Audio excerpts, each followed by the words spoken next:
Blok imtahanı üçün növbəti bir isbat sualına baxaq. Cəbrə aid bir sualdır. A -1-dən böyük olduqda verilmiş ifadənin ən kiçik qiymətinin 6 olduğunu isbat edin.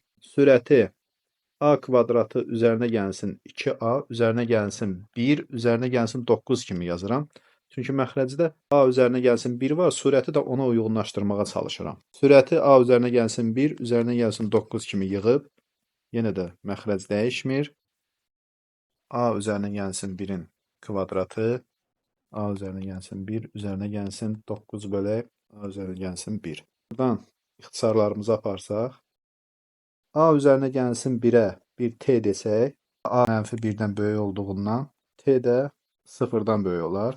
T üzərinə gəlsin 9 bölək t kimi ifadəmiz bu hala keçər. Ədədi orta və həndəsi ortadan istifadə edəcəyik. İki ədədin ədədi ortasının həndəsi ortası ilə bir əlaqəsini yazırıq. Bunu əvvəlki suallarımızda isbat eləmişdik. İndi yerinə yazsaq burada t üzərinə gəlsin 9 bölək t böyük bərabərdir 2 vurulsun t vuraq 9 bölək t. Bu da bərabərdir 2 vurulsun kök altda 9 bərabərdir 6 edər. Üzərinə gəlsin 9 bölək t. Əvəz etməni nəzərə alsaq, a üzərinə gəlsin 9 bölək a böyük bərabərdə 6.